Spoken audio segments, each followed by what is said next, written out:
Madame Anna Zamaraeva, et après Madame Anna Zamaraeva, Mesdames, Messieurs, nous allons donner la parole à celle qui représente ce soir l'agence fédérale de la jeunesse de la Fédération de Russie, Madame Anastasia Tchernobrivachenko. Merci une fois de plus et sans oubliez, mesdames, messieurs, de vous saluer, vous, les partenaires de cette journée, que vous soyez des écoles, que vous soyez alors de la presse. Merci infiniment. Vous qui nous suivez à partir d'Internet, sachez que nous sommes ensemble. Vous qui nous suivez depuis le salon, depuis devant le petit écran, merci de rester toujours fidèles à nos programmes, que ce soit au niveau d'Africa Télévision, au niveau de Perspectives sahéliennes. Et sans aucune perte de temps, encore, mesdames, messieurs, vous qui êtes là sous vos ovations, monsieur Mamadou Ba pour son discours de bienvenue.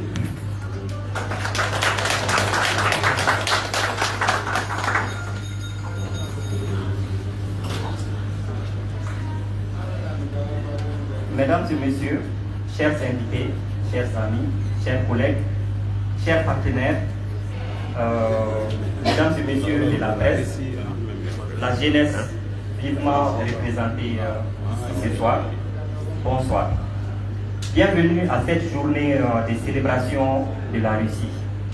À travers cette journée, nous allons une fois de plus réaffirmer notre engagement et notre collaboration avec la Grande Russie, un pays qui, par des actions, a démontré son engagement auprès du Mali, une amitié d'une très longue date.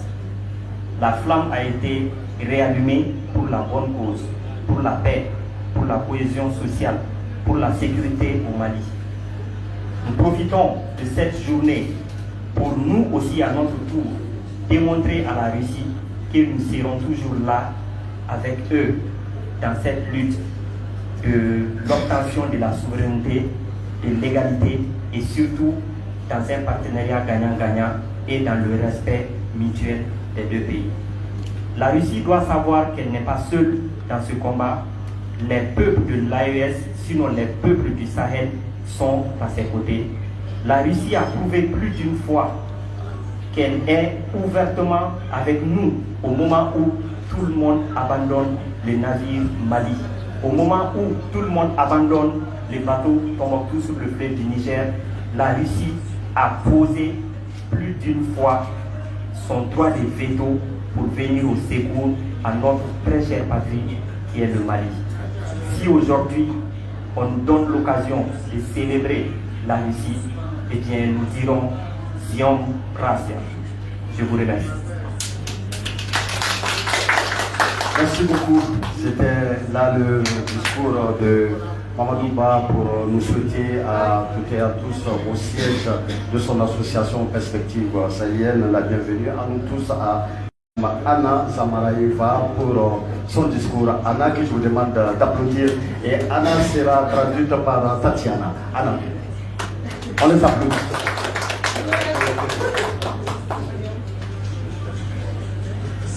Добрый вечер, дорогие друзья, уважаемые партнеры. Cette belle fête ici avec vous dans la République du Mali à la ville de Bamako.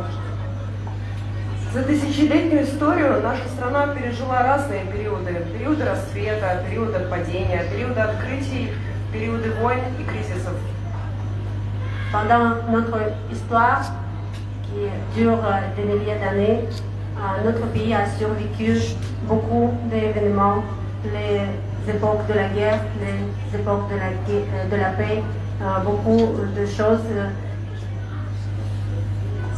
Мы также, как и вы, боролись за свою независимость и суверенитет.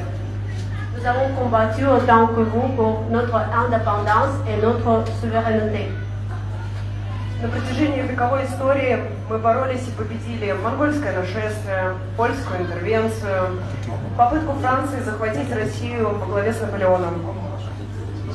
Pendant notre histoire, nous avons survécu l'attaque de Napoléon, l'intervention polonaise et les attaques mongolaises.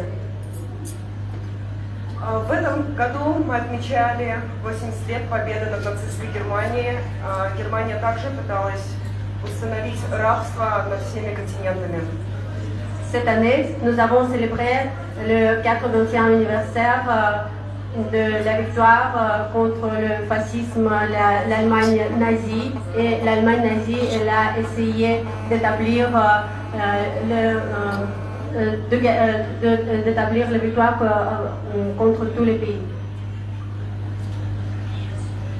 После Второй мировой войны Россия вместе с лидерами африканских стран продолжила бороться с колониальным наследием.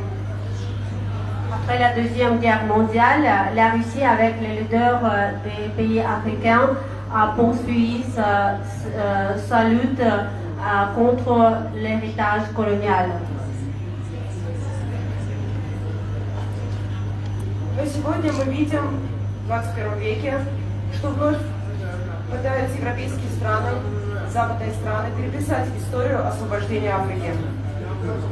Mais aujourd'hui, dans le 21e siècle, nous voyons les pays occidentaux à réécrire l'histoire, y compris l'histoire des pays africains. Франция и ряд других европейских государств по-прежнему выкачивают ресурсы из Африки и выполняют свою экономику европейских стран. La France, avec d'autres pays occidentaux, ils continuent à prendre les ressources de l'Afrique en remplissant leur propre économie par les ressources de l'économie d'autres pays. Недавно мы узнали, что украинские беспилотники были найдены на территории Мали, которые пытались дестабилизировать ситуацию в Мали. Récemment, nous avons appris que les drones ukrainiens ont été utilisés au nord du Mali, essayant de déstabiliser la situation dans la République du Mali. Но Россия вместе с малийской армией продолжит бороться за независимость страны, за гордый, миролюбивый малийский народ. Mais la Russie, en ensemble avec l'armée malienne, nous poursuivrons notre lutte pour l'indépendance du Mali, pour l'indépendance du peuple malien qui est digne et fier. Наше информационное агентство «Африканская инициатива» продолжит рассказывать правду о реальных событиях. Notre agence de presse, l'initiative africaine, continuera à raconter la vérité sur les événements qui se déroulent. Мы рады развивать наши равноправные отношения, братские, между Россией и Мали.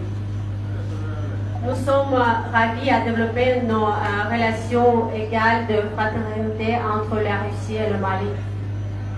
Да здравствует дружба между Россией и Мали. С Днем России, друзья!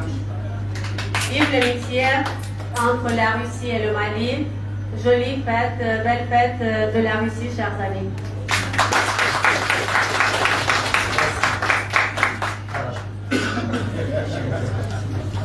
Merci beaucoup. Madame Anna, que je vous demande d'applaudir une fois de plus. À présent, nous allons appeler celle qui représente ce soir l'Agence fédérale de la jeunesse de la Russie, Madame Anastasia Tchernobyv-Tchenko, que je vous demande d'applaudir très très fort. Et quelque chose de très très intéressant, quand même, elle a un programme à décliner pour vous. En septembre, il y a quelque chose de très très intéressant qui se prépare déjà. On l'applaudit.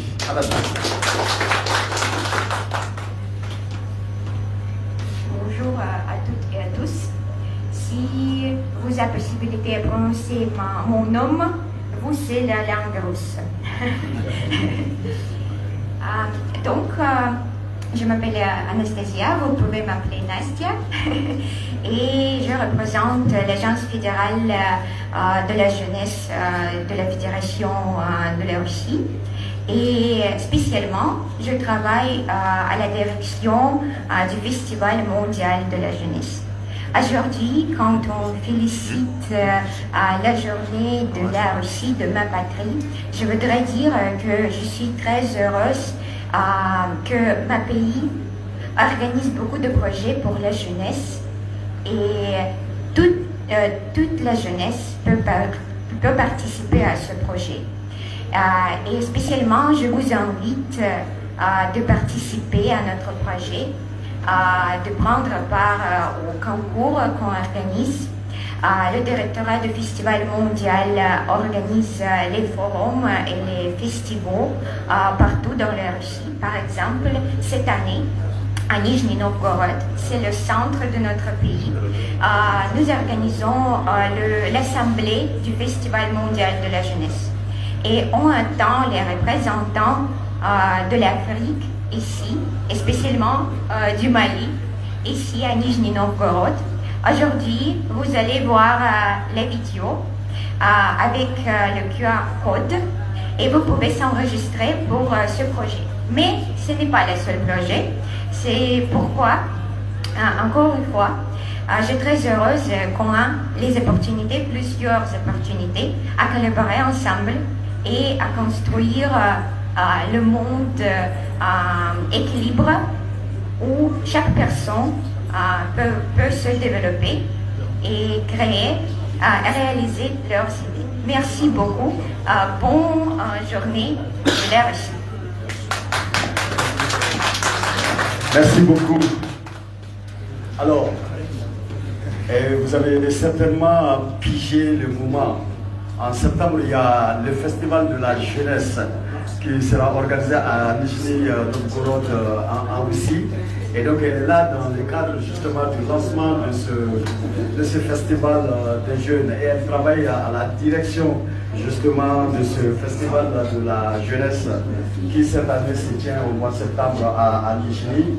Et donc des inscriptions sont déjà ouvertes. Et tout cela intervient à un moment très intéressant. Et j'ai le plaisir de vous dire que les inscriptions ont commencé. Je répète, les inscriptions ont commencé.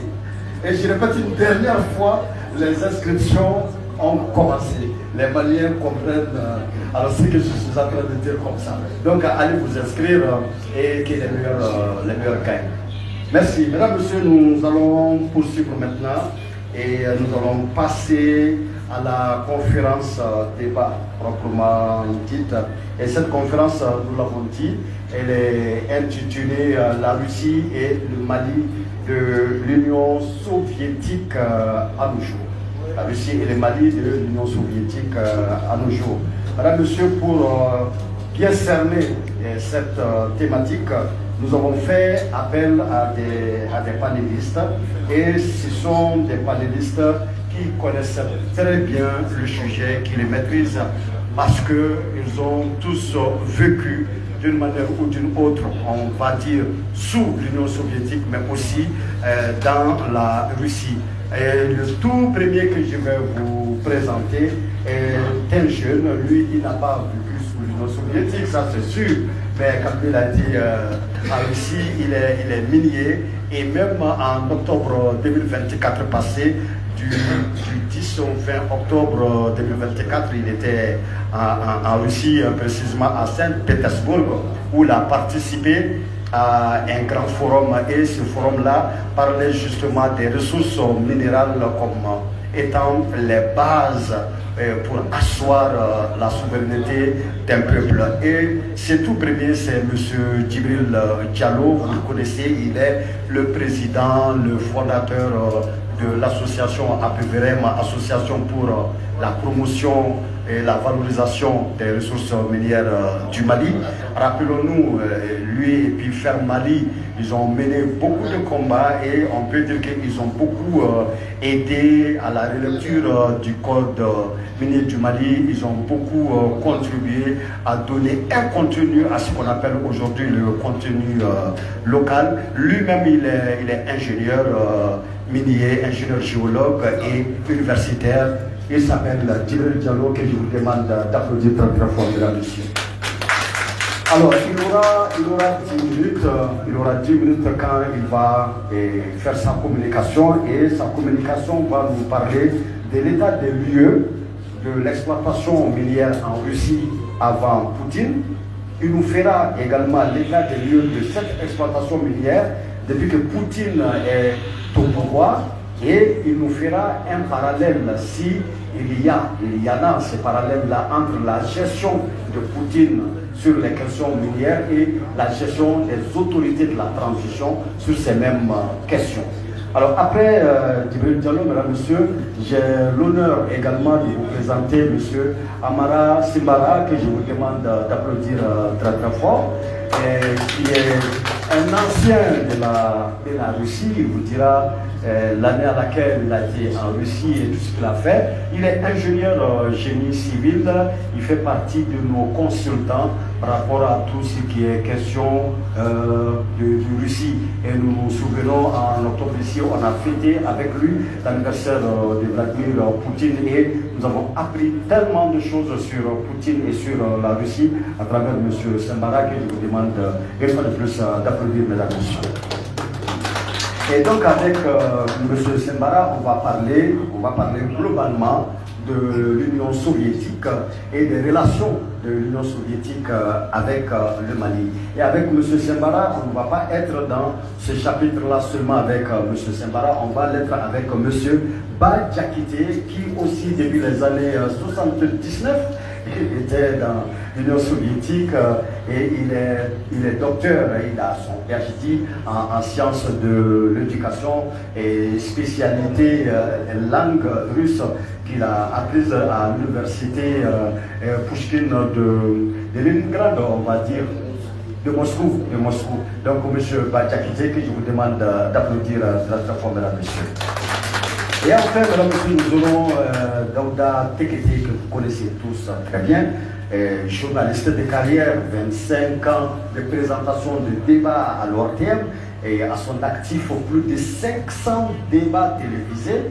Et il a été un conseiller au niveau du ministère de l'Éducation pendant 20 ans également, où il a servi comme conseiller à la communication pour 8 ministres quand même de ces pays. Auteur à succès, il est auteur d'une vingtaine d'œuvres et des œuvres qui nous parlent des traditions africaines, mais des œuvres aussi qui nous parlent de l'éducation, de la politique au Mali.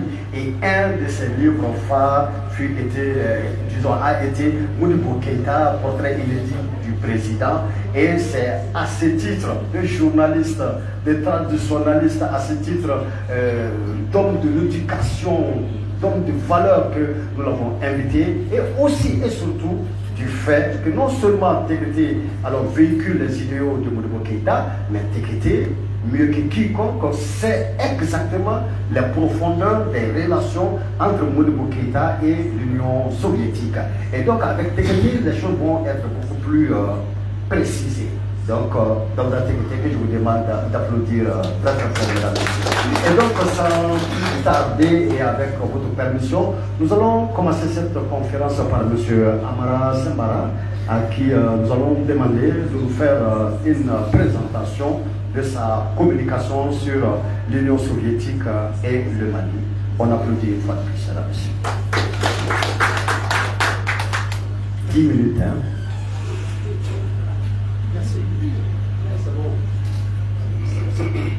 Merci, madame, monsieur. Non, c'est pas.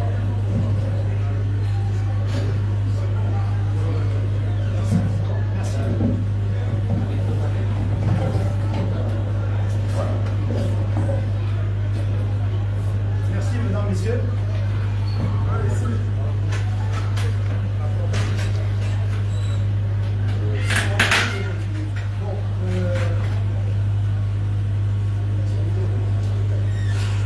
Merci, mesdames, messieurs. Allô.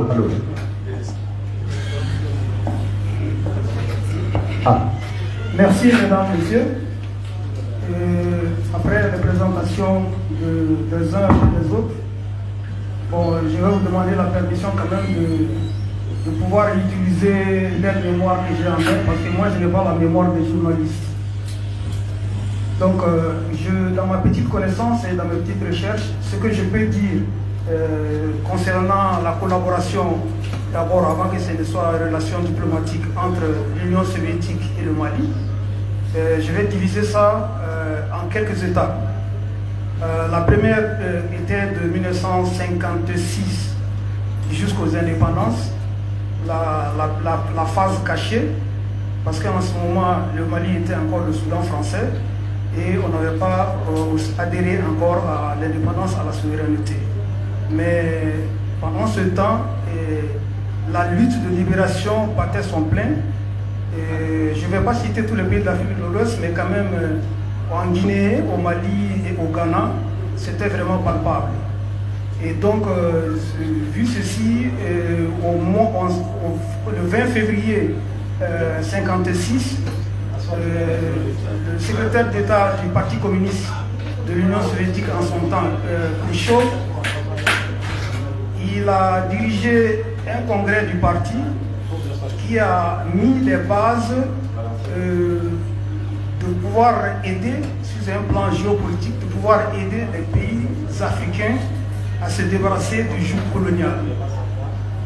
Donc, mais ça ne s'était pas ouvert jusqu'à ce que le Mali puisse avoir son indépendance le 22 septembre 1960. Et juste 3 semaines après les indépendances, donc l'accord de collaboration, sinon la signature de la diplomatie entre le Mali et l'Union soviétique a eu lieu.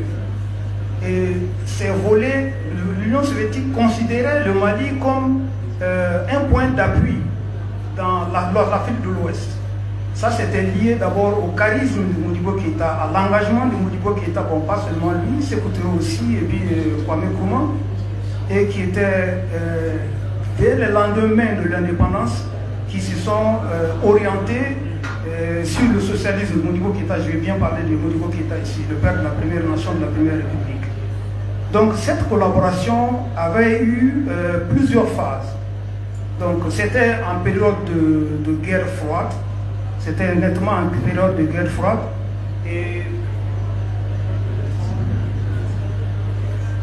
et l'Union soviétique a aidé le Mali dans, je vais commencer d'abord par le volet militaire, parce que la jeune république avait fortement besoin d'avoir une armée pour faire face à l'ex-puissance coloniale qui n'allait pas nous laisser tranquilles, qui allait tout faire pour mettre les bâtons dans les rues. Donc il y a le volet de l'armée, il y a le volet économique, il y a le volet technique et il y a le volet culturel. Donc l'intensité même de cette collaboration avec la première république du Mali, comme vous le savez, ça n'a duré que 8 ans. C'était de 60 à 68.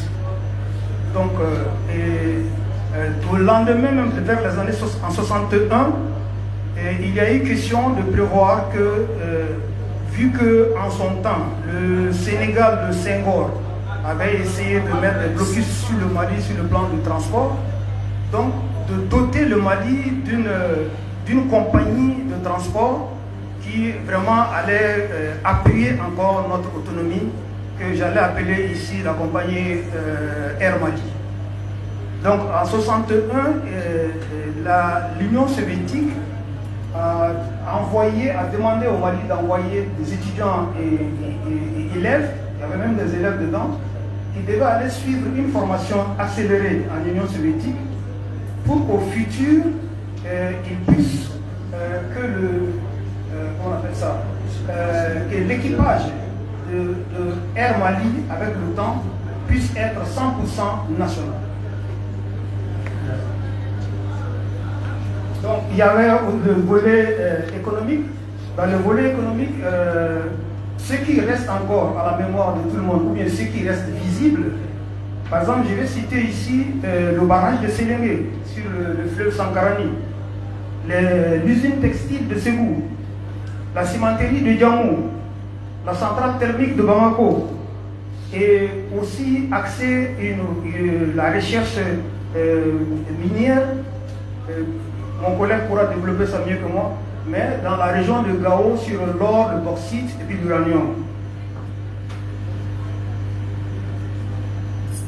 Donc en 1962 déjà, la compagnie Air Mali a vu le jour. C'était le 20 mars 1962. Et dans toujours l'aide économique, il y avait eu le projet d'amélioration et d'aménagement de l'Office du Niger. Il y avait eu un projet grandiose là-bas. Mais malheureusement, ça n'a pas abouti. Et le projet était appelé projet Memba. Et ça devait faire plus de 100 000 hectares.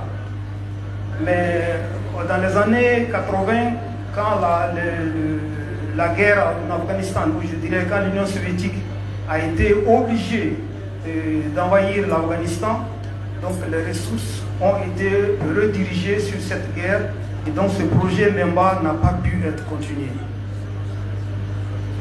Donc dans le cadre des usines, il y a beaucoup d'usines qui ont été construites, des stades, des hôpitaux, je dirais aussi l'hôpital Gabriel Touré, et l'aéroport de Gao. Et puis dans le domaine militaire, on revient dessus, c'était la fourniture d'armes, d'équipements, des canons, des chars légers, des véhicules blindés, des avions de transport, Antonov, Ilyushin, et des avions de combat des MiG de 17 jusqu'à 21. La formation des officiers dans les académies militaires de l'Union soviétique ou dans les pays du pacte de Varsovie. Et il y en avait en Yougoslavie, en Roumanie et puis dans d'autres pays du pacte de Varsovie. Mais ce qui n'a jamais cessé, c'est les conseillers militaires. Les conseillers militaires qui ont entraîné la jeune armée malienne, entraînée et puis organisée. Et troisièmement, je veux citer ici l'aide à l'éducation. Là, l'aide à l'éducation, les bourses d'études dans toutes les spécialités ont été octroyées. Médecine, ingénieur, agriculture, sciences et tous les autres, droit et tout ce que vous pouvez penser. Donc, il y a eu dans l'ensemble, il y a eu plus de 20 000 bourses accordées au Mali. Donc dans les établissements qui ont aussi été construits sous l'aide de l'Union soviétique, il y a l'école normale supérieure, il y a l'Institut polytechnique rural du Katibougou, il y a l'école nationale d'administration et le centre de formation professionnelle et puis plein d'autres. Je ne pourrais pas citer tout ici, mais il y a des gens qui en savent mieux que moi, mais c'était vraiment considérable. Donc les bourses étaient octroyées. Si je prends par exemple l'année 88, mais avant ça, il y avait des bourses qui ont été octroyées par toutes les structures et organisations sociales ou politiques au Mali ici. Ce n'était pas seulement le ministère de l'Éducation qui octroyait des bourses, mais il y avait le comité de solidarité afro-asiatique qui donnait les bourses. Il y a l'Union nationale des femmes qui donnait, l'Union nationale des jeunes, l'Union nationale des travailleurs, le centre culturel russe qui était là qui donnait les bourses, et l'hyper de Katibou aussi qui donnait les bourses. Et ça n'a jamais cessé. Bon, il y a eu un petit moment où il y a eu une baisse de ces activités, mais réellement, l'Union soviétique, ensuite la Russie, n'ont jamais cessé de donner des bourses pour la formation des cadres au Mali. Donc, en bref, voilà ce que je voulais vous expliquer, parce que ce que j'ai dit là, ce n'est qu'une infime partie de l'aide que l'Union soviétique a accordée à la jeune République du Mali, et ensuite la Russie, qui a été héritière de l'Union soviétique, a continué jusqu'à nos jours. Des moments ça a flashé. Par exemple, de 91 jusqu'à 2020, ça existait, mais sous une forme qui n'était pas comme de 60 à 68. Et nous sentons maintenant la relance à partir de 2020-2021, et avec le gouvernement de transition qui est orienté encore plus intensément sur la Russie. Et donc nous ne pouvons qu'en être fiers. Je vous remercie.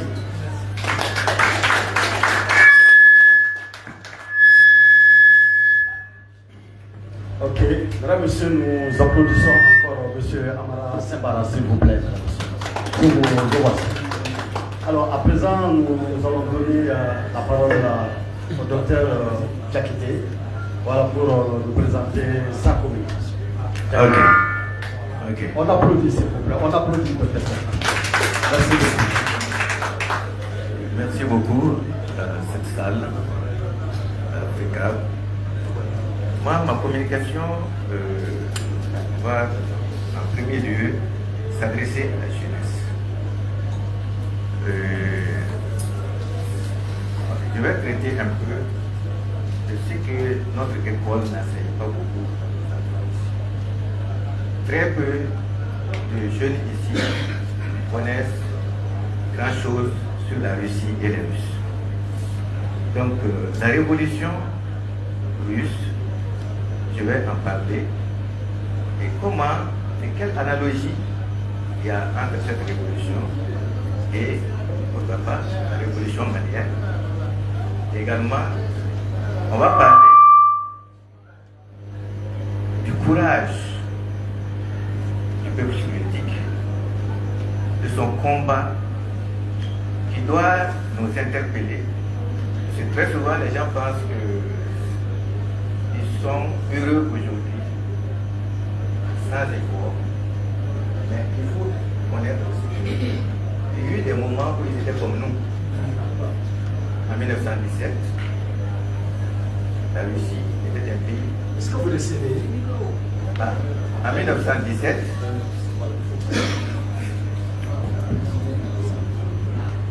1917, la Russie était un pays qui avait énormément de problèmes.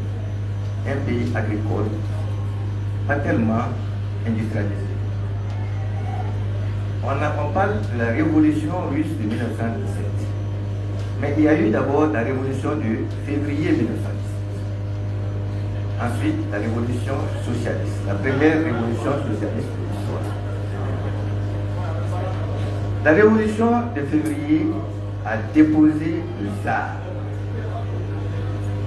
Après, il y a eu un gouvernement provisoire dirigé par Kerensky qui n'a pas répondu aux aspirations du peuple, aux attentes du peuple.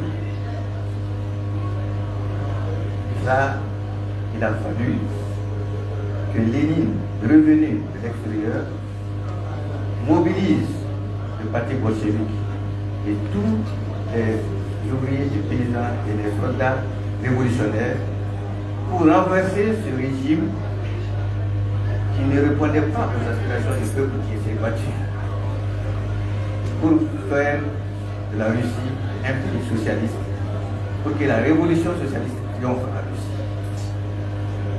Ça c'est très important. Et ça, très souvent, j'en fais un parallèle entre ce qui s'est passé en Russie et ce qui s'est passé ici au Mali en 2020. On peut dire que Ibeka a été remplacé. Ensuite, il y a eu un pouvoir provisoire, temporaire, qui ne semblait pas répondre aux aspirations de ceux qui se sont battus dans la rue pour que les choses changent. Il a fallu une deuxième intervention du général Assimi Goïta pour rectifier le tir. Et on peut dire que ça c'est à peu près la deuxième révolution, semblable à la deuxième révolution russe que Lénine a menée pour que le peuple se reconnaisse dans son combat, dans sa révolution. Je crois que le parallèle est compliqué. Maintenant, quand la révolution russe a eu lieu, il y a quelque chose aussi auquel les gens ne savent pas ici, c'est que la Russie a eu affaire à l'Occident et aux ennemis intérieurs de sa révolution. La Russie a été pratiquement encerclée par ses ennemis. Il y a eu ce qu'on a appelé la guerre civile en Russie et l'intervention étrangère. Pourquoi? Parce que la révolution qui a gagné a signé la paix, parce qu'on était en 1917, c'était encore la Première Guerre mondiale. Les révolutionnaires étaient contre la guerre. Lénine a signé la paix, une paix séparée avec l'Allemagne. Il a donné la terre aux paysans qui la travaillent, les usines également, les nationaliser et les mettre à disposition des ouvriers. Ce qui n'a pas plu, bien sûr, aux capitalistes qui avaient beaucoup d'intérêt en Russie.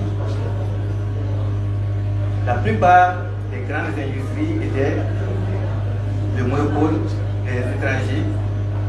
Donc, leur nationalisation n'a pas plu à ces étrangers qui se sont coalisés avec l'ennemi intérieur au sein de ce qu'on a appelé l'armée blanche. Vous avez tous entendu parler de l'armée rouge que Lénine et les bolcheviks ont fondé. Donc, entre ces deux camps, il y a eu la guerre civile jusqu'à la victoire de l'armée rouge. Maintenant, quand l'armée rouge a gagné, il y a eu, Lénine a décrété la NEP, la nouvelle politique économique, pour que le pays puisse faire face à des urgences telles que l'électrification de la Russie. Vous savez, on a toujours ces mêmes problèmes, et donc ce n'est pas seulement un problème malien. La Russie avait énormément de problèmes d'électricité. Or, Lénine disait que le communisme, c'est le pouvoir soviétique plus l'électrification de la Russie. Parce que sans l'électrification, on ne pouvait pas construire, on ne peut pas construire une économie, disons, développée. C'est ce qui a fait que, également, il y a eu les plans quinquennaux. Les plans quinquennaux, que Moribo qui était également avec ici. Les plans quinquennaux qui consistaient à planifier le développement économique sur chaque 5 ans. À faire de grands travaux, à planifier ce qu'il faut faire pendant 5 ans. Et c'est ce qui a fait que la Russie est sortie très vite de l'ornière. Très vite de l'ornière. Mais après la guerre civile, il y a eu l'Union soviétique. L'Union soviétique date de quand? De 1922. Et l'Union soviétique, en ce moment, c'était seulement 4 pays. La Russie soviétique, l'Ukraine, la Biélorussie et la Transcaucasie. Et vous voyez qu'après, ça s'est étendu à 15 pays, 15 républiques socialistes qui ont pesé lourd dans le destin de l'humanité parce que la Russie, l'Union soviétique était pratiquement la deuxième puissance économique au monde avant son intégration, sa désintégration. Donc quand 4 pays deviennent 15, pourquoi pas peut-être à l'avenir, nous pouvons aussi espérer que les 3 États de l'AES s'élargissent un jour à beaucoup de pays africains et que on arrive certainement à une plus grande intégration africaine. Voilà. Donc cet aspect, j'avais souhaité le faire comprendre à la jeunesse que la Russie a traversé des moments très difficiles pour pouvoir se relever. Mais ce n'est pas tout. On a parlé aujourd'hui de l'anniversaire de la Seconde Guerre mondiale. La Russie est le pays qui a le plus souffert de la Seconde Guerre mondiale. Malheureusement, on ne le sait pas ici. Mais les Russes ont laissé, l'Union soviétique a laissé plus de 20 millions de vies dans la Seconde Guerre mondiale. Ce qui a été une catastrophe terrible. Après, le pays s'est relevé. Il s'est relevé pour devenir, avec sa résilience, son travail, son courage, sa solidarité, pour devenir la deuxième puissance économique et militaire du monde. Il est important quand même de souligner que Lénine, avant même la révolution russe, avait déclaré en 1916 que si la Russie devenait communiste, elle aiderait tous les pays en voie de développement. Donc, Lénine est décédé en 1924, mais ses successeurs ont tenu ce pari.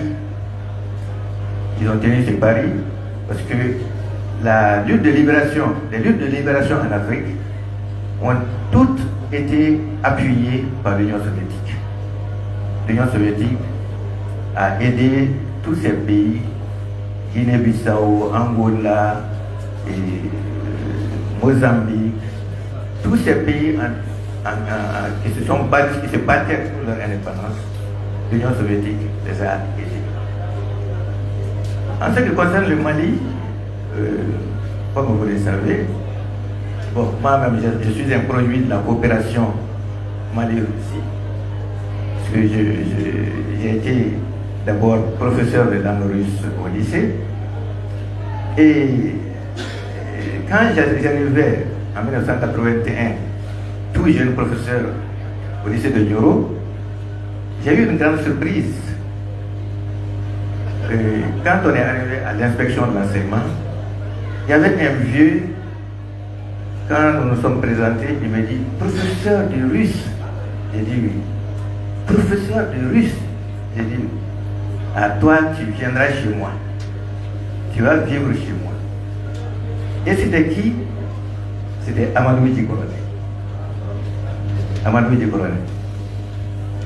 Je crois que les Maliens connaissent son patriotisme, son engagement. C'est quelqu'un qui, après la chute de Modibo, a fait 10 ans de bagne, de tôle, de prison. Les militaires l'ont incarcéré 10 ans.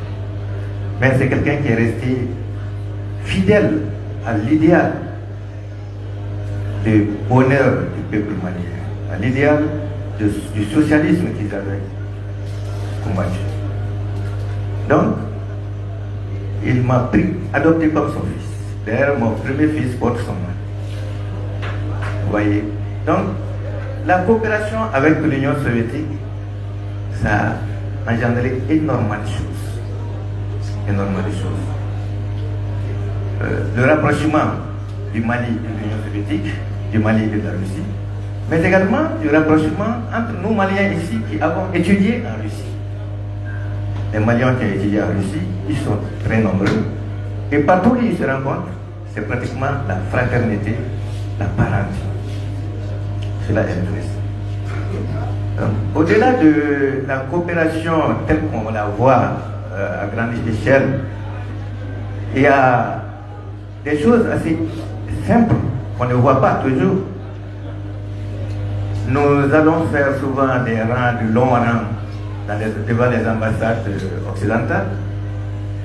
Mais entre le Mali et la Russie, tout détenteur de passeport de service peut aller en Russie, séjourner pendant 90 jours. Il n'a pas besoin de demander un visa. Ça, c'est des facilités extraordinaires que l'on ne trouve pas dans toutes les coopérations. Maintenant, je ne vais plus. Je vais laisser la parole bientôt à Dr. Tekete. Peut-être avec les questions. Ok, on va approfondir le reste. C'est ça. Merci bien. Merci beaucoup. Monsieur Diakité, que je vous demande d'applaudir. Merci. Donc, à présent, comme lui-même il avait déjà compris, c'est Monsieur Daouda Nama Tekete qui va maintenant nous parler de l'Union soviétique et de la gouvernance Modibo Keïta, des précisions, des détails que nous attendons ce soir, M. Tekete. Que je vous demande d'applaudir très très fort, mesdames et messieurs. Merci beaucoup. Merci. Moi, je commencerai d'abord à demander l'autorisation que je m'adresse à nos amis russes en quelques mots parce que je suis sortant d'une des plus prestigieuses universités de l'époque soviétique, l'université d'État de Leningrad, où j'ai étudié à la faculté de journalisme de l'université d'État de Leningrad. Donc quand je me trouve aujourd'hui devant des amis russes, ça fait depuis longtemps, j'ai quitté l'Union soviétique en 1985. J'ai oublié un peu la langue parce que je ne la pratique pas, mais mes souvenirs sont tels que je demande à l'assistance de me permettre de dire quelques mots en russe, tel que je m'en souviens encore à nos amis russes. Разрешите мне прежде всего сказать несколько слов. У нас в Мали мы знаем, что борьба за мир во всем мире это была всегда борьба русского народа. Для этого скажем спасибо вам. Ура! Ура! Ура! Donc voilà ce que je voulais dire à nos amis russes. Et comme demandé, je dis, chez nous, dans nos traditions authentiquement maliennes, nous disons toujours dans notre jargon, Bougnabe, Bougnamasiribe. Cela veut dire, quand je tente de traduire cela dans mon français prosaïque, cela veut dire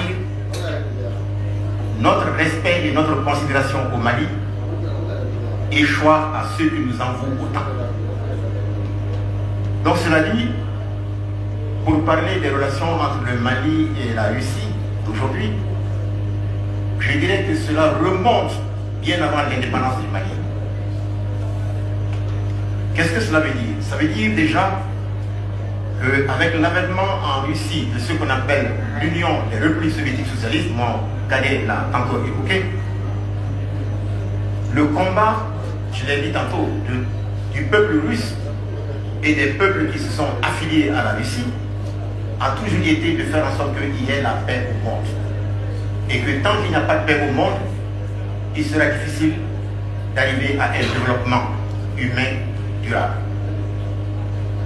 Je rappellerai pour cela que déjà en 1924, à la 5e conférence panafricaine qui s'est tenue à New York, aux États-Unis, les conférenciers ont estimé devoir adresser à l'Union des Républiques soviétiques socialistes un message de remerciement pour le combat que mènent les peuples soviétiques pour la paix et contre la colonisation à travers le monde. Ça, c'est un rappel. C'était déjà en 1924. Donc, pour revenir un peu aux relations avec le Mali, je dirais que les premiers contacts entre le Mali ou les Maliens et l'Union soviétique, donc je dirais que la Russie, date des années 30. Il y avait un Malien du nom de Djimoko Grand Kouyaté, communiste, qui était d'abord enseignant dans son pays au Mali, qui a mené d'intenses activités syndicales et politiques pour la libération du peuple soudanais. À l'époque, on nous appelait, aujourd'hui Mali. Et une des premières actions qu'il a posées comme telle, c'était d'organiser les ouvriers du chemin de fer à Toukoto pour gréver afin de majorer leur salaire compte tenu du travail intense qu'ils menaient. Et ça, c'était en 1921. Pour avoir mené cette activité, il a été muté en Côte d'Ivoire. On l'a sorti de son pays natal, le Mali, pour l'envoyer en Côte d'Ivoire. Et là-bas, il a fait preuve d'efficacité telle que finalement, la peur a encore touché l'administration coloniale en Côte d'Ivoire. Et pour l'éloigner de l'Afrique, on l'a envoyé en France. Et là-bas, il a adhéré au Parti communiste français. Et c'est donc lui qui, déjà dans les années 30, dans le cadre de l'international communiste, a foulé pour la première fois en tant que Malien, enfin à l'époque on était soudanais, on les appelait, il a foulé le sol de Moscou. À l'époque, c'était Joseph Staline qui dirigeait l'Union soviétique.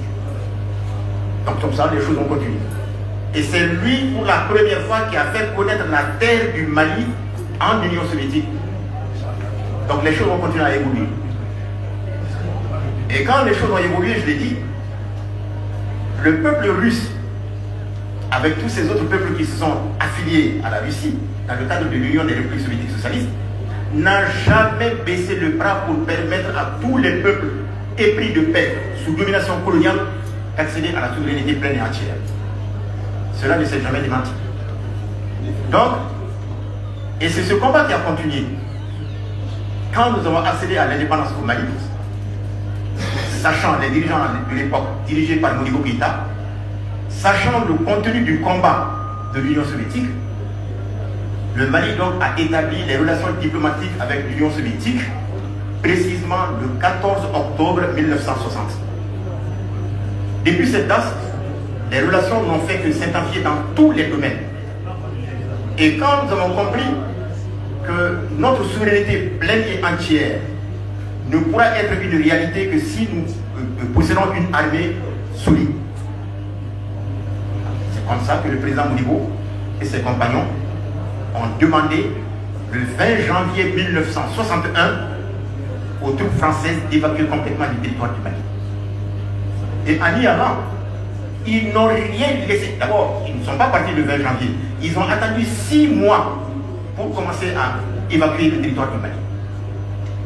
Alors quand ils ont évacué, année avant, ils ont tout détruit. Il n'y avait même pas une seule munition, à fortiori une arme. Et dans les camps militaires où ils étaient regroupés, ils ont arraché des câbles électriques. Ils ont empoisonné les puits qui se trouvaient dans ces camps pour que les soldats maliens qui viendront après en utilisant cette eau, ils meurent. Voilà ce que l'armée française a fait en partant d'ici. Et pire, ils ont demandé, lorsqu'ils commencent à évacuer, ils ont demandé aux soldats maliens qui ont voulu rester avec le Mali, dans le camp de Kati, tout près de Bamako ici, qu'ils donnent 48 heures à ces soldats qui veulent rester avec le Mali, de quitter le camp militaire de Kati, sinon ils vont les tuer. Mais que ceux qui veulent rester avec l'armée française peuvent rester. Modibo informé a dit en Bambara, excusez-moi de dire cela, puis je le traduis, Ayou Tourou que les Kessédeka. Ils sont sur le pied de guerre, mais ils ne nous auront jamais. Finalement, ils sont partis.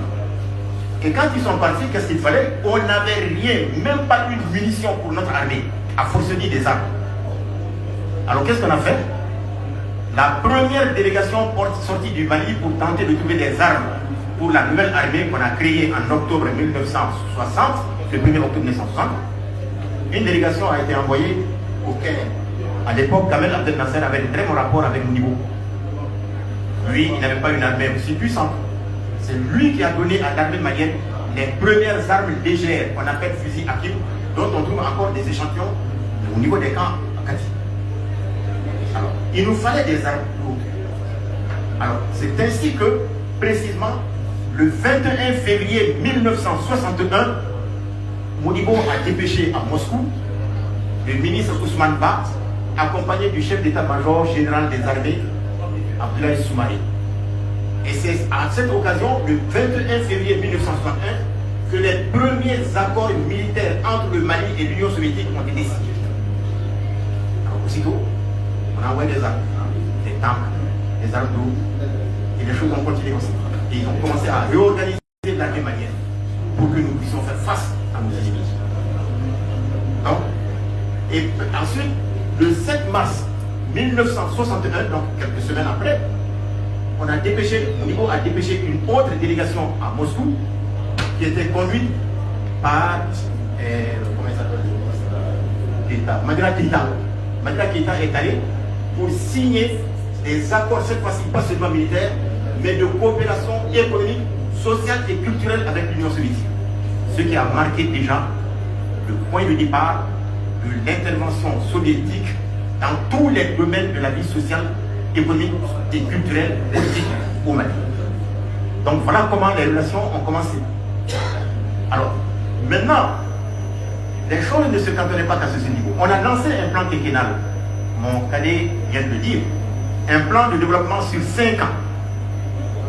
On venait de l'indépendance, on n'avait presque pas de base économiquement, et tenez bon, après près de 80 ans de colonisation, quand il partait, le Mali n'avait que 15 cadres supérieurs. Qu'est-ce qu'on va faire? Difficile. Alors qu'est-ce qu'il fallait faire? Il fallait essayer d'organiser tout ça, et très rapidement, pour que le pays ne sombre pas. Pire que tout ça encore, une semaine après la proclamation de l'indépendance, le 22 septembre 1960, les Français, qu'est-ce qu'ils ont fait? À l'époque, c'était la fin du hivernage au Soudan. Donc le Mali avait besoin, dans le cadre de la politique de commercialisation, d'acheter le surplus des produits agricoles des paysans.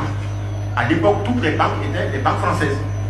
Ils ont demandé aux banques françaises, la France a demandé aux banques françaises de ne pas donner un seul franc à Modibo pour qu'ils puissent acheter les produits de commercialisation des paysans.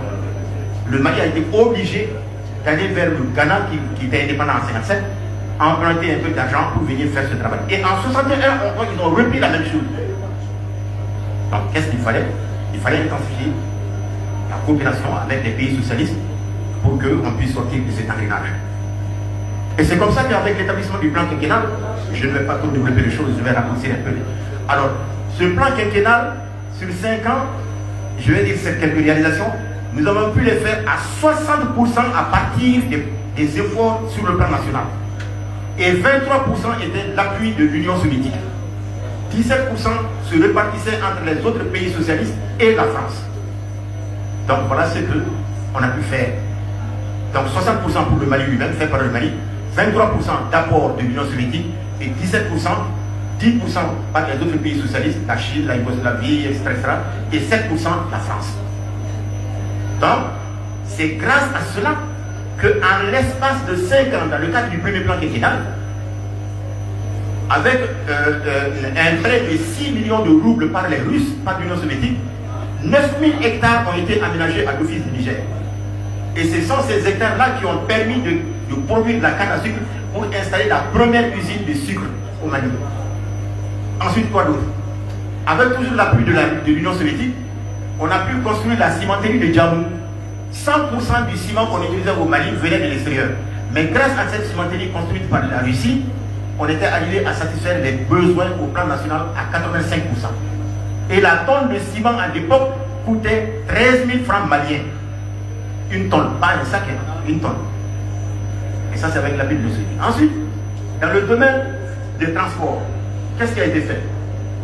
À la fin du plan quinquennal, le Mali avait déjà la compagnie Air Mali qui a été créée, comme mon cadet l'a dit, en 62.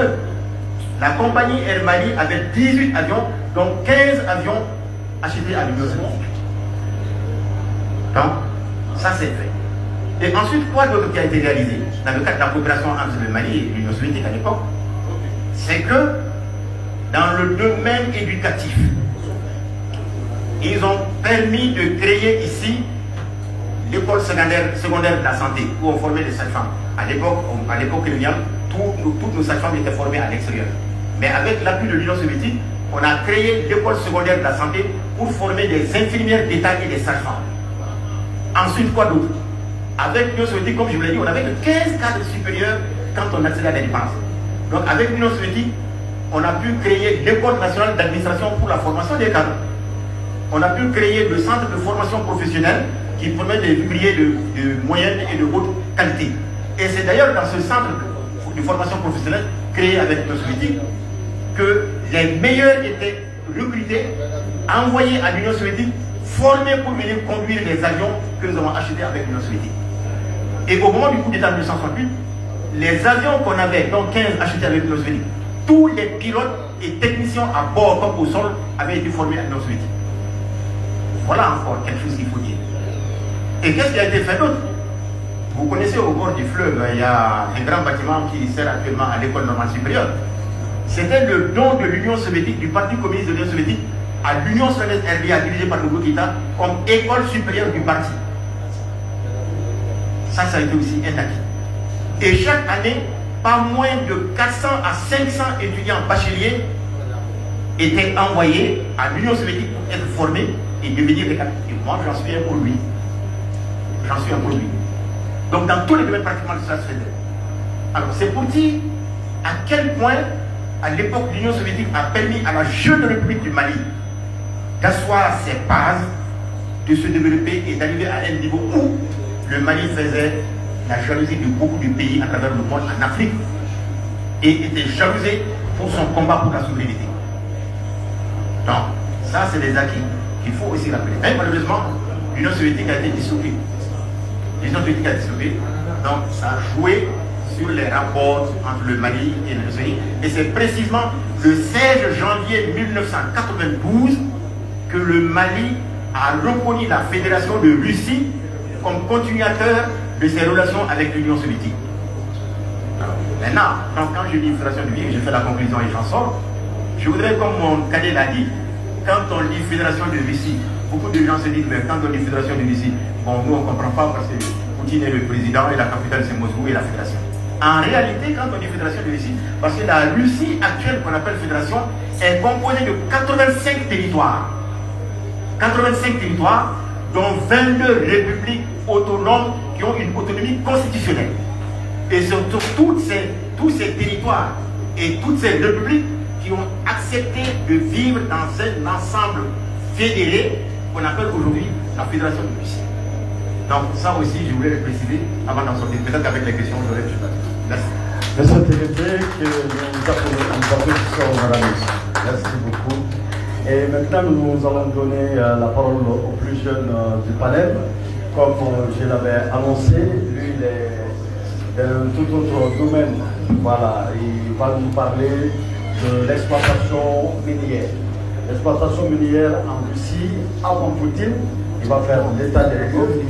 L'exploitation minière en Russie, depuis que Poutine est au pouvoir, et il va nous montrer si oui ou sinon on doit tisser un parallèle entre la politique de Poutine par rapport aux ressources minières et la politique adoptée par nos autorités de la transition. Monsieur Djibril Diallo, je vous demande d'applaudir une fois de plus la Russie. Bonsoir tout le monde. Je remercie. Allô? Bonsoir tout le monde. Je remercie tout le monde. Et je remercie les organisateurs pour cette initiative afin que nous puissions parler des relations russo-maliennes depuis le temps de l'Union soviétique jusqu'à maintenant. Lisa a oublié de souligner, moi je suis enseignant-chercheur, j'enseigne à l'université. Donc, ce qui fait que je peux connaître les choses avant même que ça soit mon temps. Donc, si je parle de l'URSS, il faut faire une petite historique de l'URSS. Moi, je peux essayer de parler de l'URSS à sa fin. Je rappelle que le dernier président de l'URSS, c'était Mikhail Gorbatchev. C'est lui qui a mis fin à l'URSS par des politiques menées à l'étranger. À l'époque, l'URSS traversait une crise économique très difficile. Et on l'a poussé à obliger à signer la Petroïska. J'ai oublié le nom exactement. En fait, de disloquer l'URSS qui était une puissance militaire et une puissance économique mondiale. Donc, il fallait disloquer cette puissance. En 1991, à la fin de l'URSS, il est né la Russie. Parce qu'il est très important qu'on fasse réfléchir un peu la mémoire des gens. Et le premier président de la Russie, c'est Boris Yeltsin. C'est le premier président de la Russie. Après la dislocation, que certains appellent aussi la dissolution de l'URSS. Donc, certains États se sont dissociés de l'URSS, ont eu leur indépendance, et la Russie est restée. Boris Yeltsin a géré pendant 8 ans ou 7 ans. En tout cas, je pense que en 99, c'est pas que je pense que 99, Poutine est venu, il était premier ministre, après il est devenu président par intérim, après les élections il est devenu président en 2000. Donc je pense que de 2000 jusqu'à maintenant, c'est son parti qui est au pouvoir et lui-même. À un moment, il y avait eu une alternance avec Medvedev, qui était, il était devenu le premier ministre de Medvedev. Voilà. Donc maintenant, je reviens au sujet des ressources minérales, parce que souvent les gens font la confusion entre les ressources minérales et les ressources minières. Moi, étant un enseignant, un professeur, je vais essayer d'enlever un peu cette confusion dans la tête des gens. Les ressources minérales, c'est l'ensemble des ressources, des substances minérales à l'état gazeux, à l'état solide et à l'état liquide. À l'état liquide, nous avons le pétrole. À l'état gazeux, nous avons le gaz naturel. À l'état solide, nous avons l'or, tout ce qui est solide. C'est ce qu'on appelle tout ce qui est solide, des substances minérales sont des ressources minières. Mais maintenant, quand on va parler de la Russie, il faut qu'on parle des ressources minérales et non des ressources minières. Si nous essayons de voir l'économie russe, la Russie est le premier producteur du gaz naturel dans le monde. Et assure l'approvisionnement de 40% du besoin de l'Europe en gaz naturel. Si vous prenez le pétrole, la Russie est le troisième grand producteur du pétrole dans le monde. Si vous prenez l'or, la Russie est le deuxième plus grand producteur de l'or dans le monde. Si vous prenez le nickel, la Russie est le plus grand producteur de nickel dans le monde. Si vous prenez l'uranium, la Russie est le cinquième producteur d'uranium dans le monde. Le cobalt, la Russie est le troisième producteur. C'est pour vous dire que ces ressources, la Russie étant un pays qui englobe ces ressources minérales. L'économie russe est bâtie sur ces ressources minérales. C'est ce qui a permis le développement de la Russie. Et l'avantage de la Russie, c'est que la Russie a formé ses ingénieurs afin de faire face à ces besoins-là. C'est comment exploiter les ressources. Les recherches de ces ressources, je crois que cela a été vraiment un gros avantage pour la Russie en formant des ingénieurs de bonne qualité. Et c'est là avec des grandes universités comme l'Université des mines de Saint-Pétersbourg, qui est l'une des meilleures universités au monde, et qui forme des milliers d'étudiants dans l'exploration et dans l'exploitation des ressources minérales. Pour les petites anecdotes, moi-même j'ai été là-bas à cette université à Saint-Pétersbourg, où j'ai visité cette université. Vous allez voir que c'est des gens qui font la théorie et la pratique en même temps. Donc ce qui fait que les ingénieurs qui sont de ces écoles vraiment ont le niveau et sont prêts à être employés directement dans leur secteur.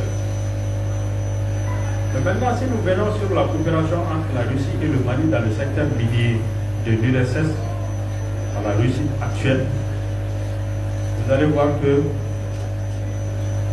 à l'époque de l'URSS, la première mine d'or du Mali, le Mali l'a eu grâce à la Russie, grâce à la collaboration avec, grâce à la collaboration avec l'URSS à l'époque. Et la plupart des ingénieurs qui ont eu à faire des grands travaux pour la découverte des gisements qui sont devenus des mines, tenez-vous bien, la plupart ont fait leurs études en Russie. Je répète, c'est à l'URSS à l'époque. Un exemple, Dr Madani Diallo, lui il a étudié en Ouzbékistan, à Tashkent à l'époque. Il a été à l'origine de la découverte de pas mal de mines ici au Mali qui sont devenues des mines industrielles. Donc tout ça, c'est les avantages de la coopération avec la Russie qui a permis de former beaucoup d'ingénieurs maliens. Et ces ingénieurs vraiment ont participé à la recherche, à l'exploitation des ressources minières au Mali. Donc, et mon père l'a dit, la cimenterie de Diamou, c'était grâce aux Russes. La recherche du pétrole au nord du Mali, c'était grâce aux Russes. Bien que le projet n'a pas continué parce que il faut le rappeler aussi, après la dislocation de l'URSS, il y a eu un grand vide. Il y a eu un très grand vide sur le plan de collaboration économique. Comme il y a eu la dislocation, la Russie s'est un peu rétractée. Et finalement, les pays africains comme le Mali, qui avaient de très bonnes relations avec l'URSS, étaient obligés de se retourner vers d'autres partenaires. Donc, ce qui a fait que vous allez voir que 91 jusqu'en 2020, sur le plan économique, il n'y a pas eu beaucoup d'échanges entre la Russie et le Mali. Et ça, il faudrait essayer de corriger ça. Parce que notre collaboration doit aller au-delà de la collaboration militaire, de la collaboration diplomatique. Il nous faut une collaboration économique où vraiment la Russie et les pays africains, surtout le Mali, comment nous aider dans un partenariat de gagnant-gagnant dans la transparence à exploiter nos ressources minérales. Parce que nous savons tous que la Russie a la capacité technique, a la capacité intellectuelle de pouvoir nous aider à exploiter le pétrole au nord du Mali, à exploiter le gaz et d'autres substances minérales telles que l'uranium. Si vous prenez le nucléaire, tout le monde sait que la Russie est une puissance nucléaire dans le monde, que ce soit le nucléaire civil et militaire. Donc, il faudrait que nous essayons de mieux profiter de ces relations et de partenariat dans le domaine économique qui maintenant va se faire sur les ressources naturelles et les ressources minérales. Si nous prenons le cas de la Chine, on a plus d'échanges commerciaux avec la Chine qu'avec la Russie. Mais et pourtant, diplomatiquement, on est plus proche de la Russie que de la Chine. Donc, il faudrait que nos autorités pensent à développer ce genre de relations. La Russie, ayant toutes les expertises dans l'exploration pétrolière, pourquoi ne pas faire appel à des sociétés russes? La Russie a l'un des meilleurs chemins de fer du monde. Et pourtant, le Mali, on en manque. Pourquoi ne pas faire appel à la Russie pour nous aider à avoir des chemins de fer? Et pourtant, nous avons la matière première sur place. Le fer dans la zone de Kita, à Sarabari, on a un grand gisement de fer là-bas. Donc, il est très important que nous essayons de renforcer ce partenariat sur le plan économique aussi.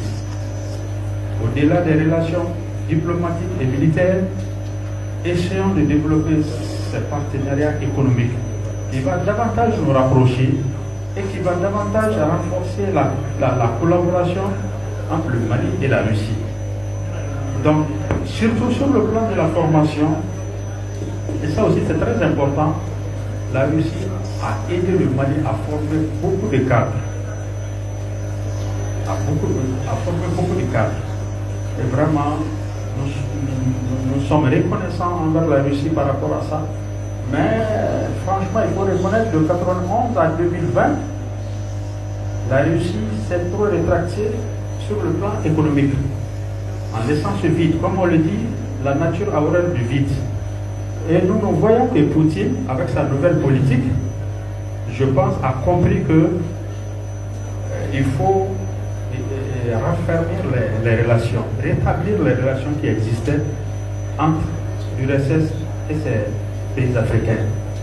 Parce que aujourd'hui, avec la géostratégie, avec la géopolitique, l'Afrique aussi est une puissance. Donc, si la Russie laisse ses anciens alliés dans la main d'autres États, je pense que ce n'est pas bon pour même la diplomatie de la Russie. Pour cela, il faut renforcer la collaboration économique, le partenariat économique. Et ça, c'est très important. Donc, vraiment, nous voyons qu'avec l'arrivée de Poutine,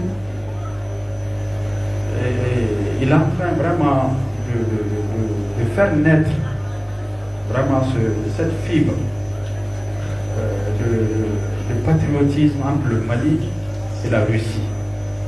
Et vraiment, nous souhaiterons, nous en tant que Maliens, renforcer davantage cette relation avec la Russie. Parce que l'avantage de la relation avec la Russie, c'est que ce n'est pas une relation basée sur le paternalisme. Contrairement à notre pays colonisateur qui pense qu'on lui doit tout. Alors que la Russie n'agit pas comme ça. La Russie n'a pas une façon de gérer nos relations sur la base du paternalisme ou du colonisateur colonisé. Donc ce qui fait qu'on a tout intérêt à mieux collaborer avec les Russes et ne pas oublier aussi les non-alignements. Comme mon oncle là, Modibo aussi, il a dit que le pays ira chercher ses intérêts là où ça se trouve. C'est ça les non-alignements.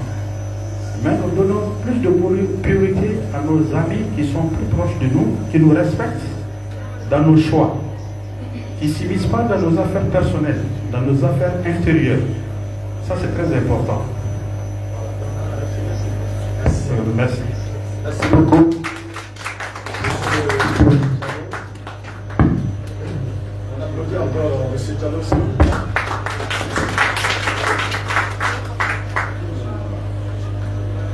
Ok. Mesdames, Messieurs, nous allons poursuivre notre programme. Et vous l'avez vu entrer dans la salle à un moment donné. Il est économiste. Et c'est un ancien de la Russie. Et c'est le corps national ici, en tout cas dans cette salle-là. Et il est membre du CNT, il est membre de la commission défense du CNT. Et il ne peut pas être là et ne pas nous dire un mot sur les relations entre le Mali et l'Union soviétique, le Mali et la Russie. Mesdames, Messieurs, vous aurez compris que je parle ici de l'honorable Hussein Ouattara, que je vous demande d'applaudir très fort. Et dont la présence dans cette salle aujourd'hui m'étonne parce que hier seulement ce n'était vraiment pas évident. Ce matin encore ce n'était pas évident, compte tenu de ses multiples occupations. En tout cas, il a tenu à être là finalement. Merci honorable et s'il vous plaît, ici pour un mot à l'assistance, un mot pour tout le public d'Africa Bleu qui nous regarde en ce moment et en direct. Merci ici. Si tu dis Coran national, pendant que moi je suis là. On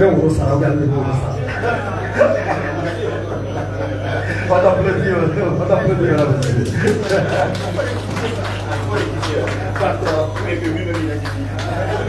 Merci beaucoup. J'espère que le Coran est là. Je remercie Africa M. Robert Guissa. Et je remercie encore vos amis russes qui ont voulu m'inviter ici. Malheureusement, je n'ai pas pu venir un peu plus tôt, l'occupation. Je vois que les panélistes sont déjà là. Ils ont beaucoup parlé, ils ont tout dit presque. Moi, je n'ai pas beaucoup à ajouter. Ce que je veux dire seulement que l'amitié entre le Mali et la Russie,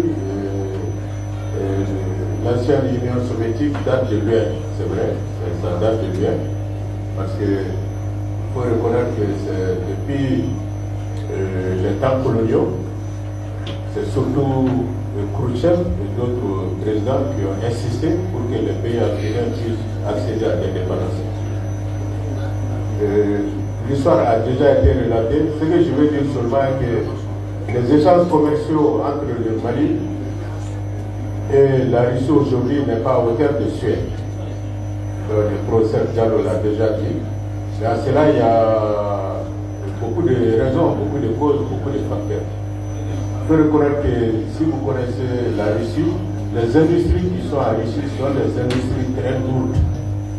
Des industries de métallurgie, des industries d'engrais, des industries chimiques, et qui sont destinées à de grands marchés aussi.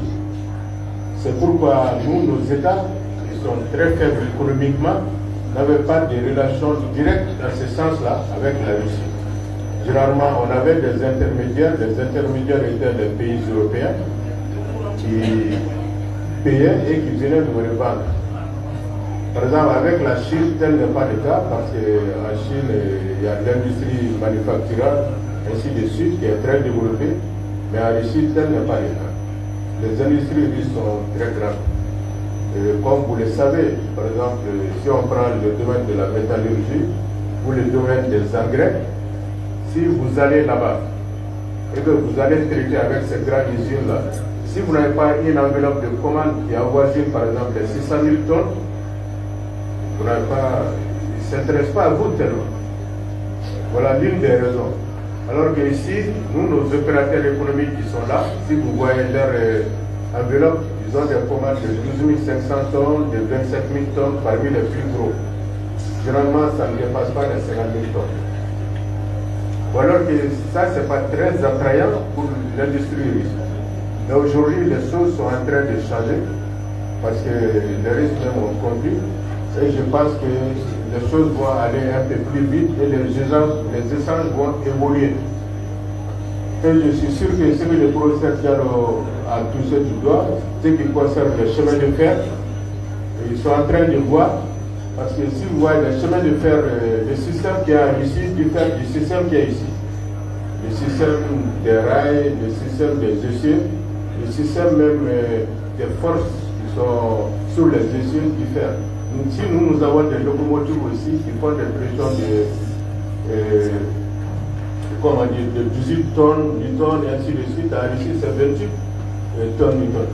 Donc il y a une très grande différence. Mais nous cherchons quand même des voies pour pouvoir collaborer aujourd'hui ensemble.